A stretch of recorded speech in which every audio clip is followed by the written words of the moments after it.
Hola amigos. Well, there's not much about South America in this episode, but there is a bit about Royal Enfield motorcycles and how I almost bought one, but in the end I didn't buy one, and the reason I didn't. So to give you an idea of what's ahead, in this episode, in this order, the Ganesh Visarjan and its connection with the Hindu lunar calendar, my hilarious trip to Goa to appear in a star-studded TV commercial, Hi Glenn. Colonel Percy Fawcett's tangential connection with Mumbai, my friend Mike and his incredible tale of how he hitchhiked from Ireland to Bollywood and nearly got killed in the process. That was the thing. I should have died in that car accident. My move to Ganeshpuri, where I meet up with an old friend and almost buy that Royal Enfield.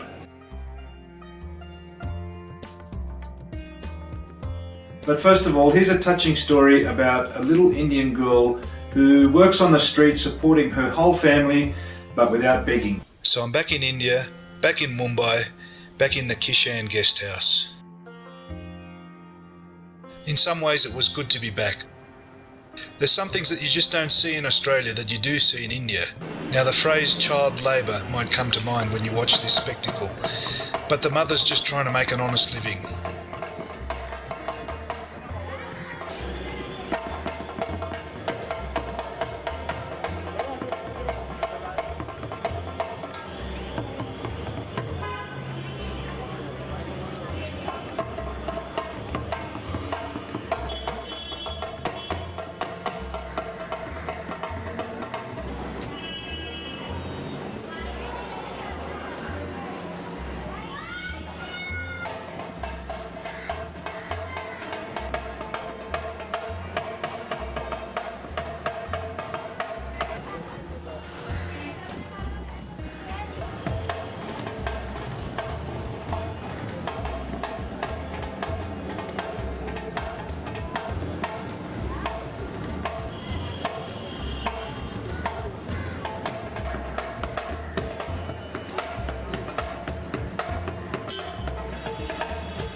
Nearly everyone gave some money, including me.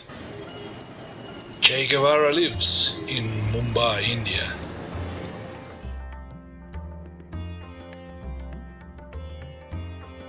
The Mumbai terror attacks were so fresh they were still in the news, and the Taj Mahal Palace Hotel was only a few blocks from the Kishan, and hotel security at the Taj had been beefed up. Right next to that was the gateway to India, where security had also been beefed up, because the annual Ganesh Visarjan, or immersion of the Ganesh statues, was due to take place according to the phases of the moon. Speaking of the moon, you see this park, it's called Azan Maidan, and it hosted a unique event in 1969. It was only a few months after they'd returned from the moon.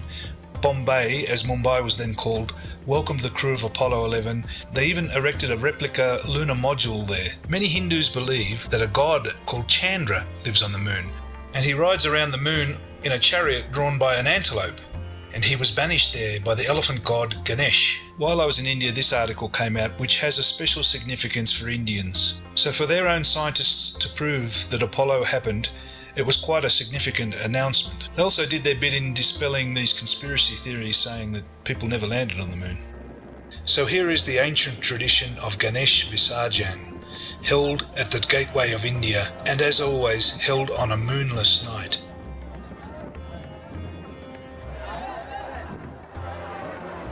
It's incredible the amount of work that goes into these Ganesh statues.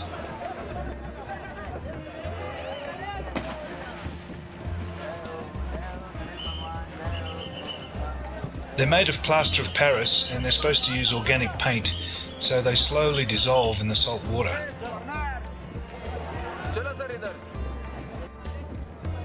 Some of them are so huge they need forklifts and cranes to put them in the water.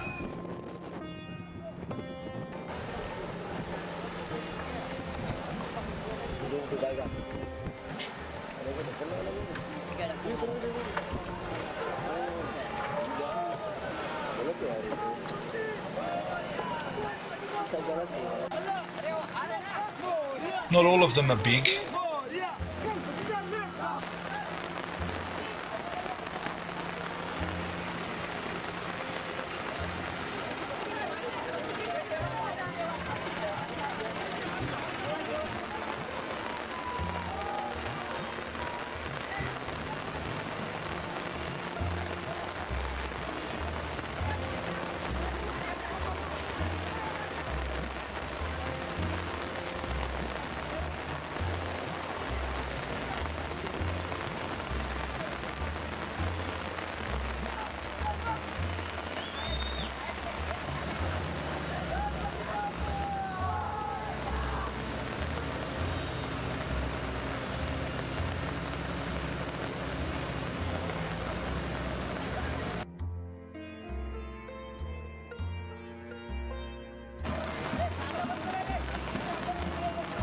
You can tell it's monsoon season by all the rain, which brings mosquitoes and fevers, which might explain why this Roman Catholic Church built its own mosquito-proof well.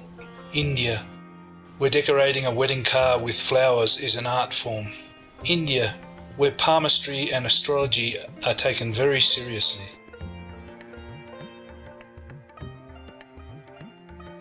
India, where Hindus revere Jesus but call him Ishu. Around that time, swine fever was sweeping the country. Some of the cures seem very strange to us Westerners, and urine therapy has a very long history in India. They even sell bottled elephant urine and cow urine as a kind of tonic, but I never tried it. I do remember on 2 different occasions getting a very bad fever. I woke up, all my joints ached for a few days, I had a cold sweat, my pillow was saturated, it was just horrible. But it wasn't bad enough for me to see a doctor, so apart from a few cases of Delhi belly, I never actually saw a doctor in the whole time, all my years in India.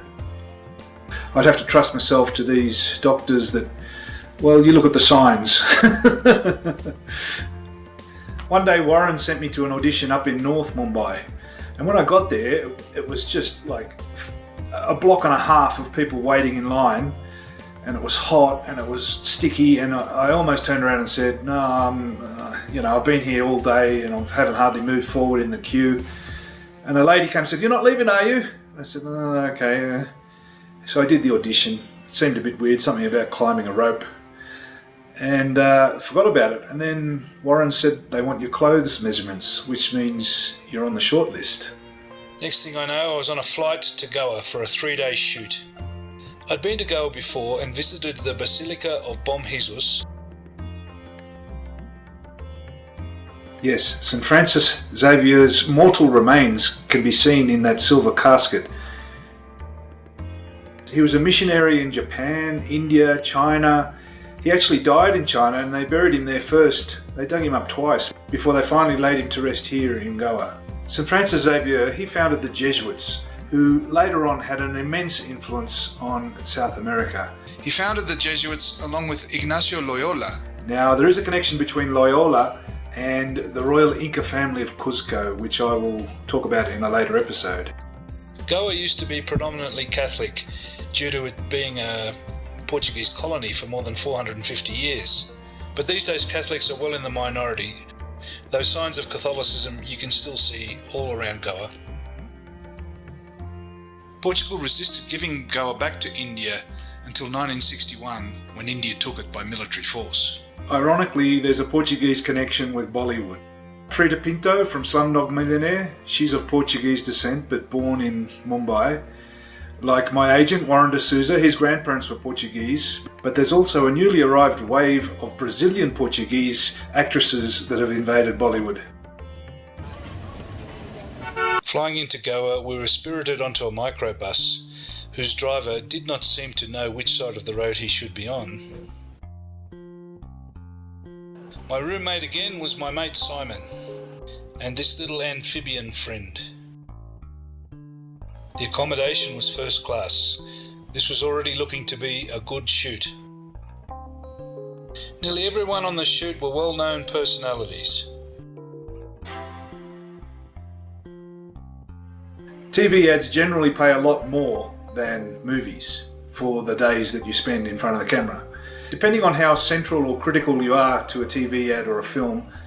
And there's also a hierarchical, like, pecking order. But on this shoot it was different. Everybody ate together, everybody was treated equally. On some shoots, the main actors are there, the director and the photographer's over there, and the extras are way out the back and get the worst food and the leftovers. Sometimes it happens like that, but not on this one. Everybody was equal, which was pretty good. The first location they took us to overlooked a scenic beach, but we were not here to enjoy the beach. We were here to graduate from the Bankers Boot Camp.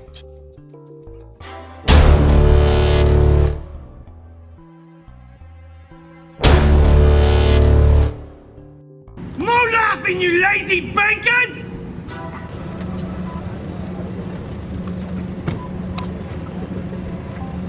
Cut it! Action! एक tent और लेके वो जो दूसरा वाला tent है ऊपर ही उसके साइड में एक The next scene was on the beach. The plan was for us to climb these knotted ropes with lifting assistance from sandbag counterweights. The problem is us actors were all different sizes and weights, but the sandbags were all the same weight. Are you filming this? You're an ass. No last words, Corey? I got words for now. This thing is not comfortable at all. Boss is digging into my skin.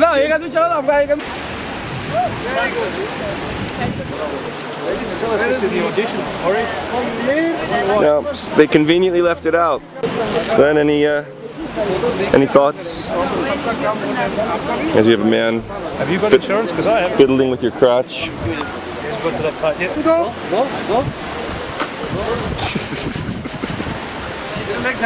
Little leg hang, yeah, that's the way. Let them hang, yeah. More sand in the back. So इनको भी थोड़ा sand जमा Get up there, you maggot! Coordination between your feet and your hands. Okay, come down. Okay, ऊपर लो. Leave him up there until he learns how to climb like a man. When you climb it, Glenn, this is what your crotch looks like. if you climb it, and if you sorry, tomorrow when you climb, it's got to look much more difficult than this. And it was much more difficult. You see this mud?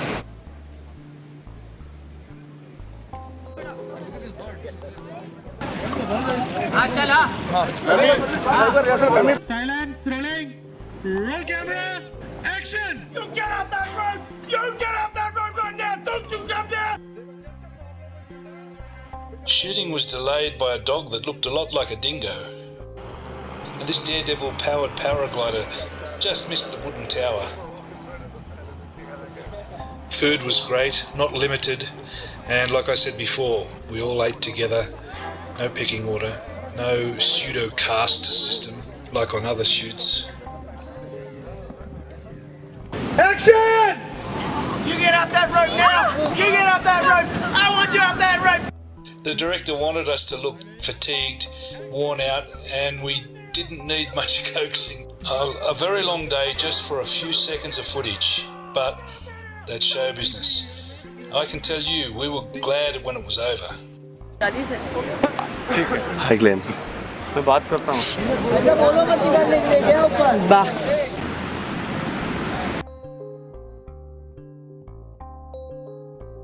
Next morning we're up before dawn, heading to the forest. It was really cold. Notice how everyone's rugged up? But they did brew us an excellent hot chai to warm us up.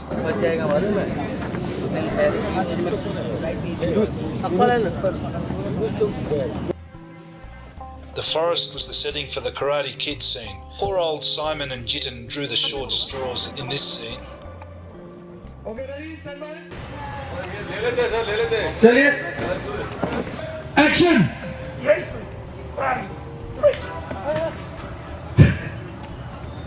Got it.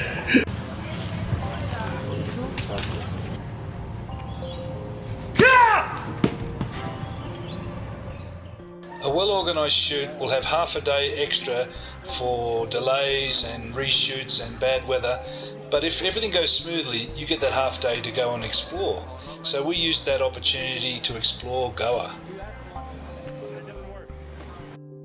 I don't know why all these cigarette cartons are tied to a tree.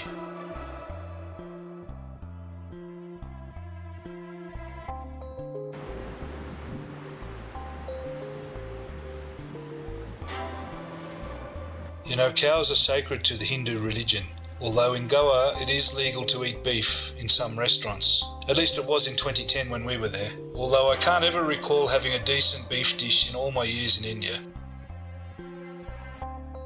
In any other country, a cow like this would be euthanized, but not in India. In some parts of India, they even have an ambulance for cattle that are struck by vehicles. In Goa, they take them down to the ocean and wash them, and the animals seem to love it. Another way Goa is different to the rest of India is its liberal attitude to alcohol, though not everyone approves. A box nailed to a tree that dispensed free condoms.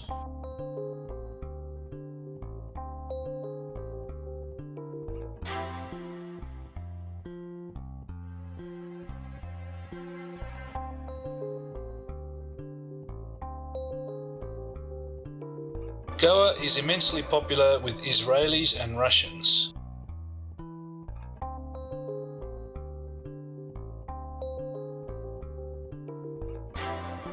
Some restaurants cater just to them.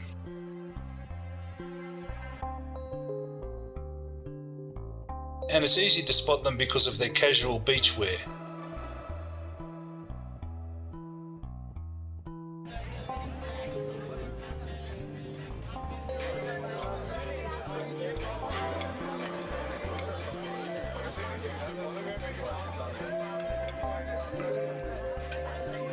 After lunch, we still weren't sure what was required of us. For some, it was simply exhausting, but we weren't finished yet.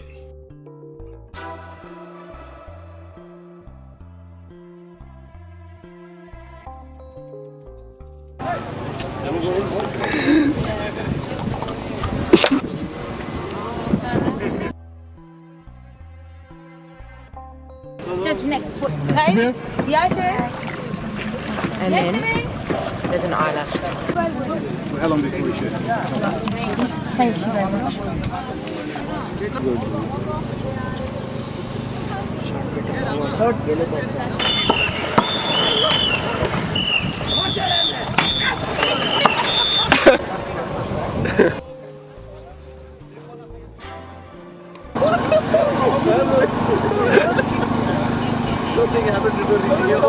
They're like, now we're gonna wrap some shit around your face. Oh. This is a remake of The Mummy. But I shouldn't have been so quick to mock Corey, because soon it was my turn.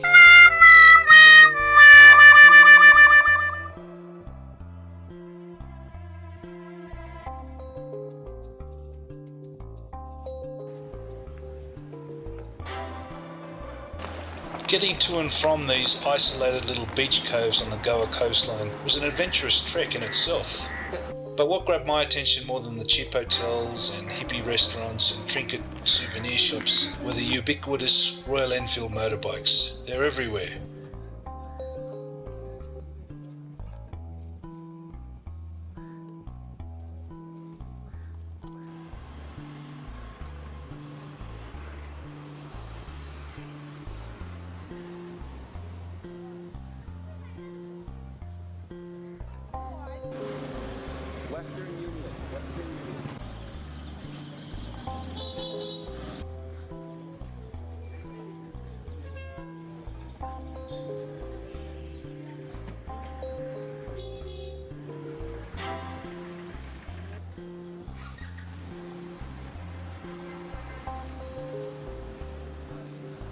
Each evening we were served up beautiful 5-star dinners.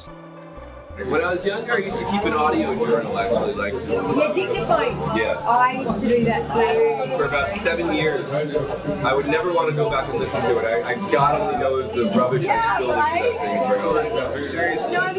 Our cameraman was mistaken for the resurrected Jesus a few times.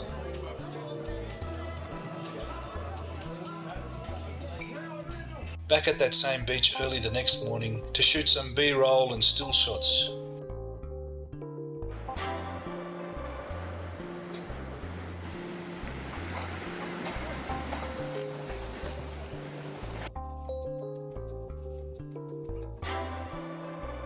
Can you see the crab there? He's pretty well camouflaged.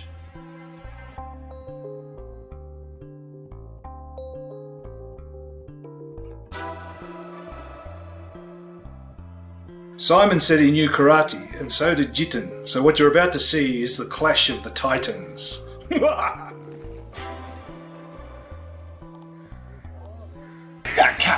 mate. You can't do it. Oh, fuck.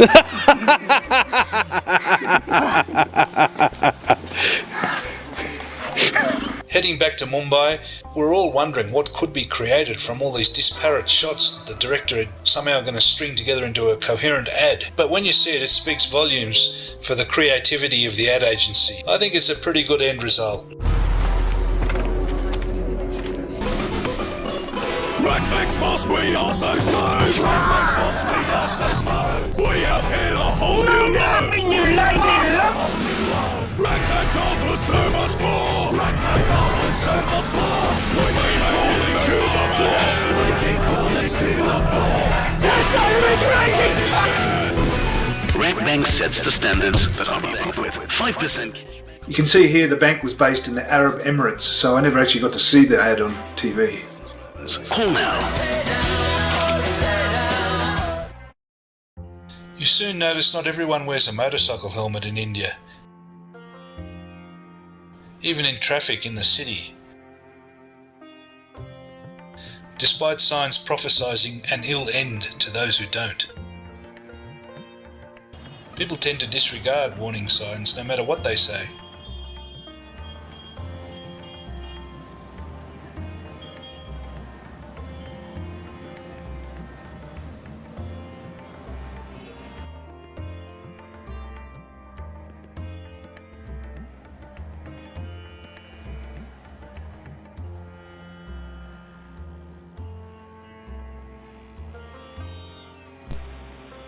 One day I went to visit an Anglican church in the centre of Mumbai, the Cathedral of St Thomas.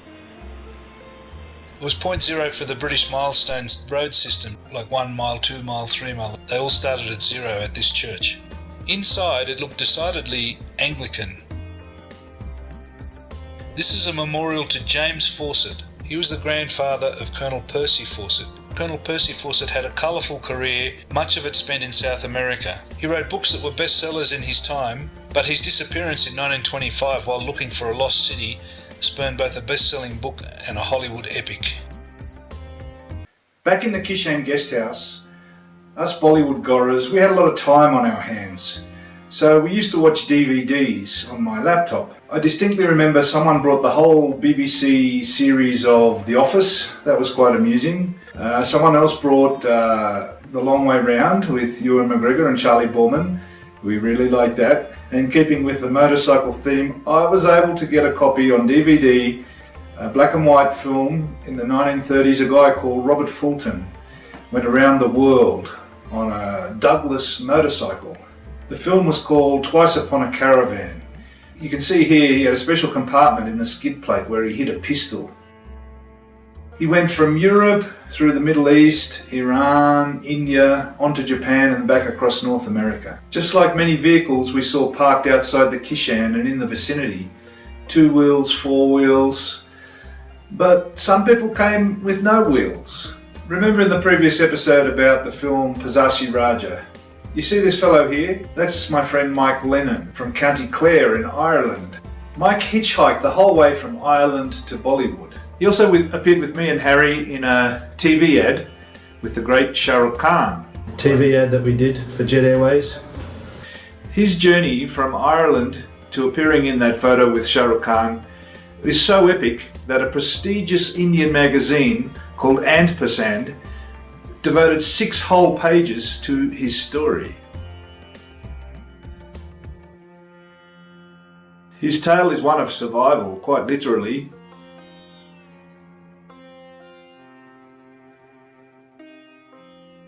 For me, it began when I got an email out of the blue from him when he was in Iran asking him about work in Bollywood. So one day Mike turns up at the Kishan and gets a room there, and we start hanging out together and appeared in a few productions together. But just getting that far, he'd already had a brush with death in Turkey. I'll let him tell you what happened. I was standing on that motorway for about 5 minutes before a car screeched up. It was an old, badly worn down car. It looked pretty old, and there was 3 guys in it about my age, about 22 years old, maybe 21, 22, and screeched into the Turkish guys? Yeah, Turkish guys, local guys. They didn't speak English? No, they didn't speak English. So you're behind the driver? Behind the driver, and my bag between his seat and me and my body. And I say, where are you going? They don't, but I can say the name of the town. Kamlucha was the name of the town that they were going to, which was just south. It was a very short-lived, but you take what you can get. And so the car takes off, and we go off down these like dusty mountain winding motorway they got there, and they're joking about and laughing and everything like that, and I'm sort of I can't really talk to them much, but it's a good vibe, anything. And he's driving a bit recklessly, but that's sort of part and parcel with young guys, maybe the world over, but certainly in that area. After about 5 minutes, we come around this corner, and the car just glides out into the other lane, which they had been doing thus far, but more so this time. And I just see emerging from behind the side of the mountain this massive big truck. And first I'm thinking, and I've never been in a car crash or anything like that, the first thing I'm thinking is like, well, it really looks like we're gonna hit that truck. And then I'm thinking, we are going to hit that truck, and the car just smashes straight into the side of it. Like it tore into the side of the truck, right? And I can just remember the noise. I've rarely seen a car that got this badly damaged. It was like a Coke can that someone had stamped on.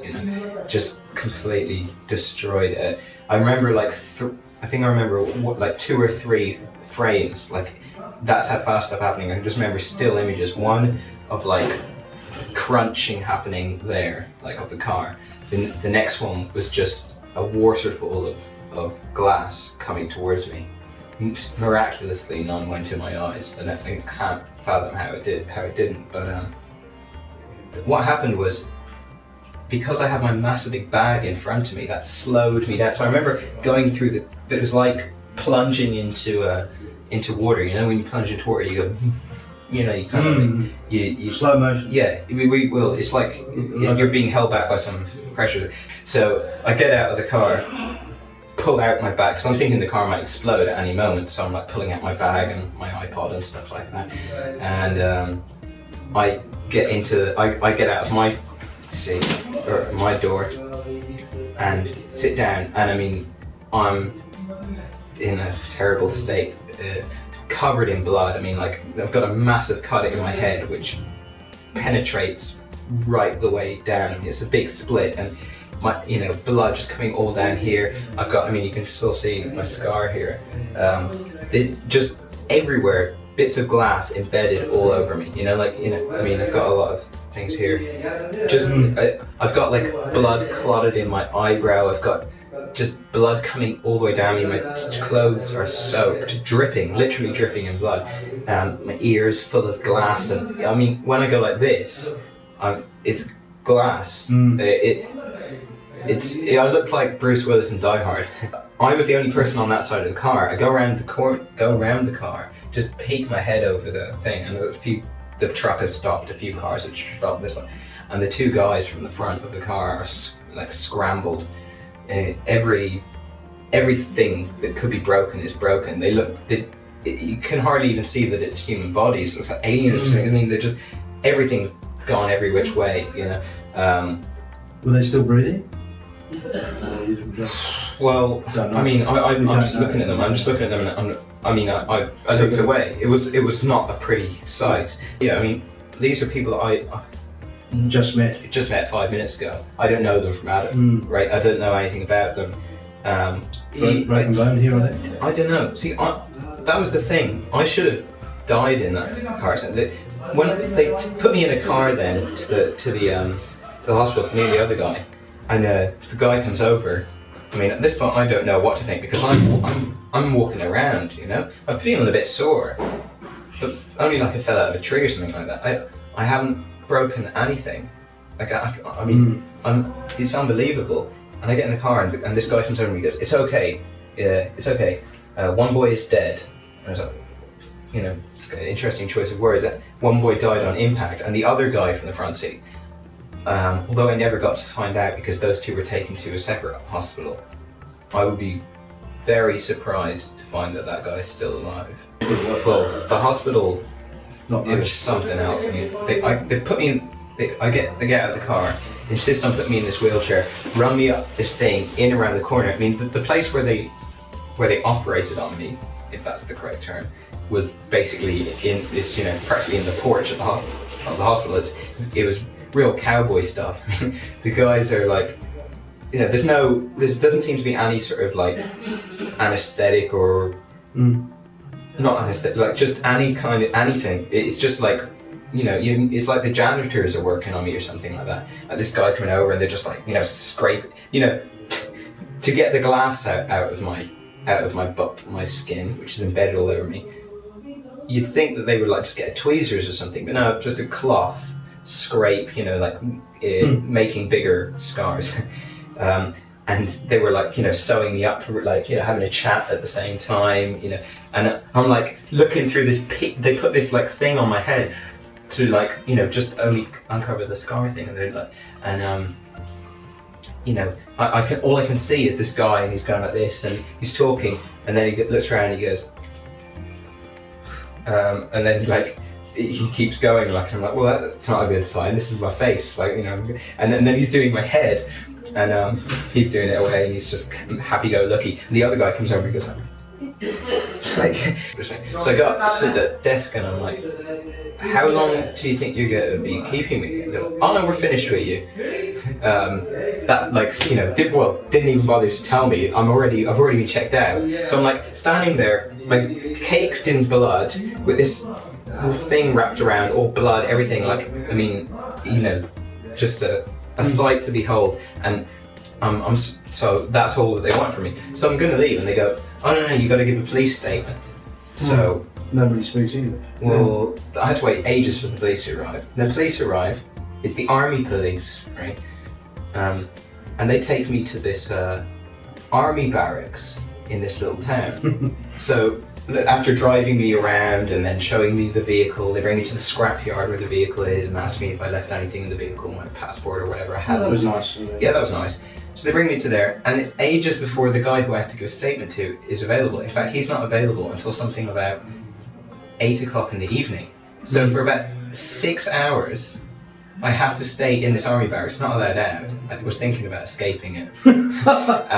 So I have to stay in this army barracks, which entails me sitting on this bench with about 20 army guys standing around me, like, you know, with their feet up on the bench and everything, asking me questions like, you know, you like this? You like, you know, classic, no English army guys, showing me pictures of them with their guns, all this kind of stuff, and giving me all this Coke. They keep on buying me Coke, like Coca-Cola, obviously. And it was just a really surreal thing. And they're all like just joking about, and I'm kind of like, I didn't even know what to think at this point. I've just gone through so much. It's still the same day, right? It's still the same day. And I'm like, just sitting there. So, I mean, you know, taking pictures of me with the camera phone, and they're like trying to get me to like sing songs and teaching me this, that, and doing all this weird stuff. And they keep on treating Coke like it's some sort of like alcohol or something, because it's like, hey, more Coke, and everyone drinking Coke and everything. And I'm just like, what kind of, is this like a candid camera TV show or something? But anyway, it was all very surreal. Finally, they get done with me at about 8 o'clock, and then drop me back off at a petrol station just outside of Convention. I'm back hitchhiking that evening. Ended up sleeping in a Islamic prayer room that night in a petrol station. So that someone asked you, invited you in, or yeah. I mean, I you know, the story goes on from there, but that's the accident. That's the act. And then from there, then I ended up living on the streets of Ankara for a time, and that's when everything else happened. But yeah, that's another story for another day. Mike flew out to Japan the day after I filmed that interview. You know, they say a picture is worth 1,000 words.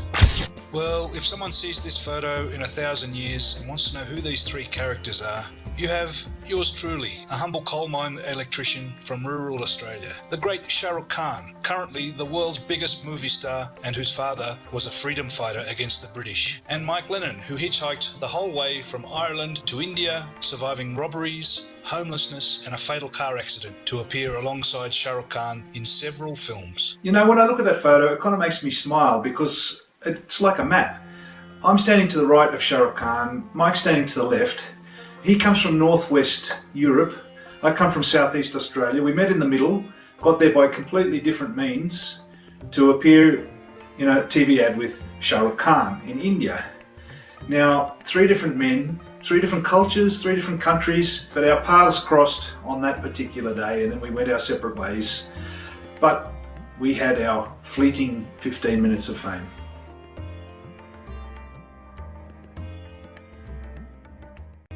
I was getting a bit tired of city life, so I accepted an invitation from Simon to visit him in the holy town of Ganeshpuri, about 2 hours north of Mumbai.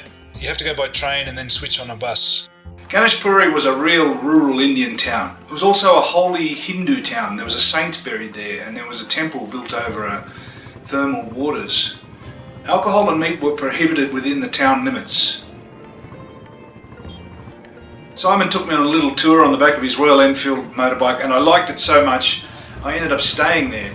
I rented an apartment adjacent to his. This is the apartment block where we stayed. It was a little bit out of town. At night in Ganeshpuri they play this game Kabaddi, which is strikingly similar to rugby, except you're not allowed to exhale. You have to yell out Kabaddi, Kabaddi, Kabaddi when you're on the offence.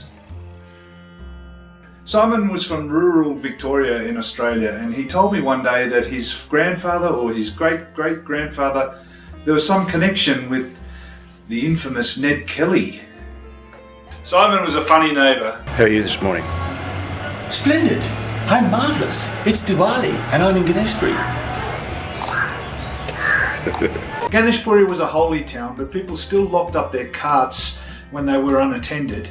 And a friend of mine had his shoes stolen from outside the Hindu temple when he was inside. But Simon never bothered to lock up his motorbike. We had no problems. We lived sort of a few kilometres from the centre of the town. There's no internet in Ganeshpuri, so I spent a lot of time reading books and editing video. You can see there are 2 motorcycle batteries that I used to power my laptop because Ganeshpuri had frequent blackouts that would last all day, usually on a Friday. India's Minister for Health and Family Welfare publicly stated that the lack of electricity was one of the causes for India's overpopulation.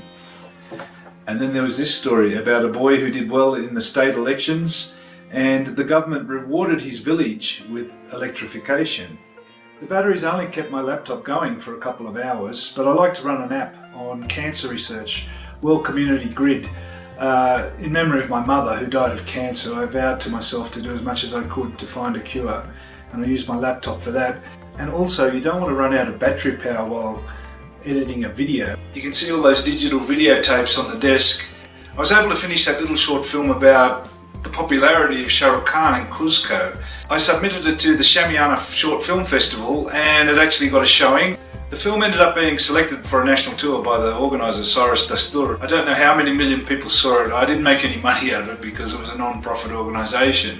And it ended up getting on the newspaper. Now my surname is short and it caused a little bit of confusion. But it proved very popular, I think, because it showed people in India how they are viewed in South America especially with regards to Bollywood. And at least one blogger pointed out the irony of Native Americans in Peru being called Indians as well. I'm a real Indian. No, I am. Do you remember this photo? The guy on the right? That's Jürgen the German. I met him on my first week in Bollywood years ago. I remember when we lived in South Mumbai, Jürgen took me one day to a Portuguese fort on the coast. And the thing that stood out in my mind was its amazing similarity to Inca stonework. He used to live in the Kishan with me and Harry and a few of the other Bollywood goras. Over a year ago he left Bollywood and went to China, and I thought that was the last I'd ever see of him.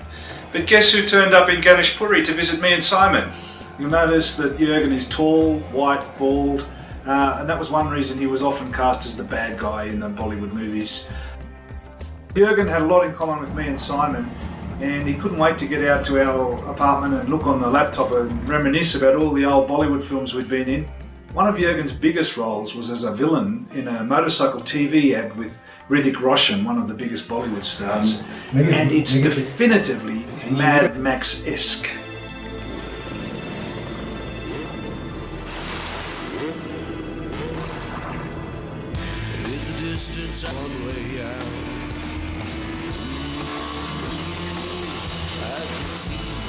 You'll see the chocolate cake mix come up again. Presenting the striking new charisma. Me too. It's if you're white, you're often cast as the terrible colonial British officer or whatever that badly treated the Indian people, which was often true. Anyway, I'm not saying it's not true. But anyway, I always remember one particular gig that me and Jürgen went to right at the beginning of my time in Bollywood, because he was one of the first guys I met. He actually spoke a bit of Hindi. He'd been there that long. And we were told to go to the High Court of Mumbai, and we had to meet a high-flying businessman, accompany him into the court, sit either side of him during this very important court case, and accompany him out of the court, like we were bodyguards. I said to Jürgen, this is a weird job, and it could have actually been dangerous. Who knows? We didn't know anything about this guy until we met him. It ended up being about a court case about a property dispute about hotels that were built or something, but you never know. One thing I found in India, it was difficult to make friends with Indian people, and for reasons I'll explain later, they actually became a little bit suspicious and hostile towards us. Hello, what are you doing here? Ich liebe Ganeshpuri. But when Jürgen, Simon and I got together, we had a bit of camaraderie that sort of was the one thing that was lacking in India. And that's why when he left to go back to Germany, it was kind of sad. And even sadder was we lost contact with him shortly after that.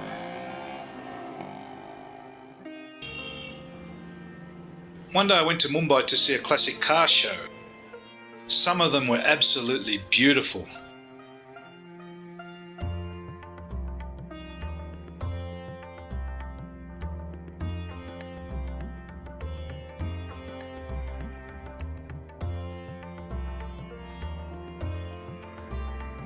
But there were vintage bikes there as well.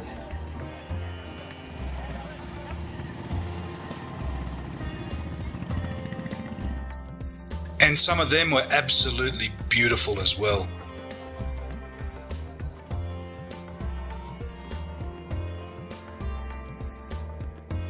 And one particular bike that was parked away from the others, I don't think it was even being exhibited, but it caught my attention.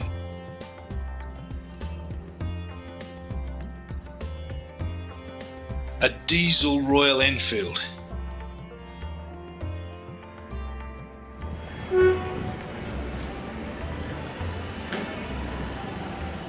I was in love. Wow, what beauty! These diesel Enfields are often adapted to a trike chassis and pressed into service in agricultural areas. They often had these antiquated greaves cotton diesel engines. Reliable but heavy and a bit primitive, they often used them to pump water. Some were retrofitted by handy do-it-yourself mechanics using commercially available conversion kits. In both India and Europe, there are low-volume workshops that convert them, but two models were actually factory-made in India. One was the Royal Enfield Taurus, and the other was the Suraj. The Suraj got 86 kilometers per litre, which is over 200 miles per gallon, which means you can go 1,000 miles on a 5-gallon tank. I decided to try my luck and try and buy one. I printed this little card and left it at motorcycle workshops, dealers. I even left them on bikes when I saw them parked in the street. But in Mumbai and Maharashtra, they're quite rare. They only had a short production run because they couldn't meet increasingly stringent pollution laws. But then a stroke of good luck. Simon told me about a man that had an old diesel Royal Enfield right there in Ganeshpuri.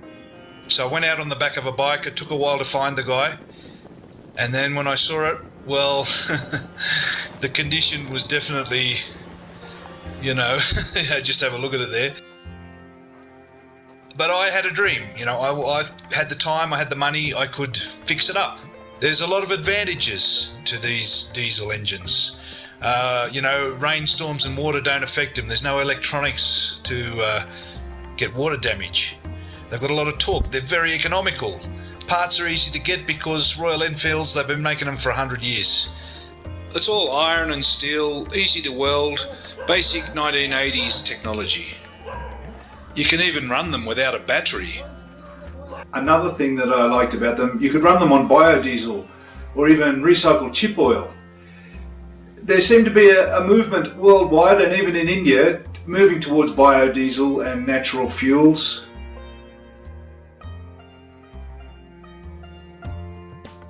And then this article came out in the Times of India, a yellow diesel-powered hot rod. Some people even turbocharge and supercharge them. Diesels have a slight advantage at high altitude, and I was thinking of that, going over the high passes in the Andes. But just look at the condition of this bike. Is it worth spending all that money on it? But then there's one other problem, the ownership papers to export it. Yeah, hi Andy. Yeah, he says he's got the papers, 20,000. I think that's an 82 model. Yeah, so what do I need? Registration certificate book. And if it doesn't have that, walk away, yeah? 6 weeks to 6 months. I see. Okay. When I found out that it took between 6 weeks and 6 months to get the title transferred over, and the guy in Ganeshpuri didn't even have the original title, I decided to walk away. Eventually I found a guy online that had several diesel models for sale, he said. And I actually met the guy in person, but we had a bit of a falling out. The way they do business in India is not the same as what I was used to. When I asked for photos of the bikes before I went any further, he got a little angry, and that was the end of that. And the other thing is Australian customs is very strict on what they let in and what they don't. It has to be over 30 years old, and there's all these other catches to it. There was one story there in the newspaper, a guy, it cost him $2,500 just to get a bike in from the US. But the big deciding factor that made me sort of drop the idea was they only have 6.5 horsepower at sea level. Some people have shoehorned in larger twin-cylinder Japanese or Chinese diesel engines, but the power to weight ratio and the overtaking capability of a diesel motorbike is not that great. So I ended up giving up the idea of doing it on a diesel motorbike. But later on, in Cusco, Peru, I did get to ride on a diesel Royal Enfield, one that actually ended up going all the way around the world, and it had originally been running on biodiesel. More on that in a later episode. Okay, we're around about 2010, 2011 now. This is what's coming up in the next episode. They originally wanted me to wear this wig, but it was Buzz Aldrin. A little bit before Sputnik, we transitioned over to tactical fighters. What that means is that we were on 5-minute alert with a nuclear weapon on the airplane. And if the siren went off... We really need adventures. They inspire us. They bring us publicity. One of them actually brought a can of pepper spray on board, just in case the crew went a little troppo. You may or may not believe in karma, but many Indians believe that herd of elephants were avenging the massacre of the Christians.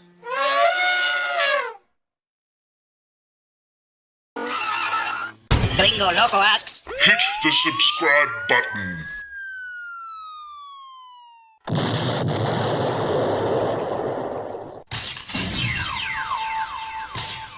please subscribe.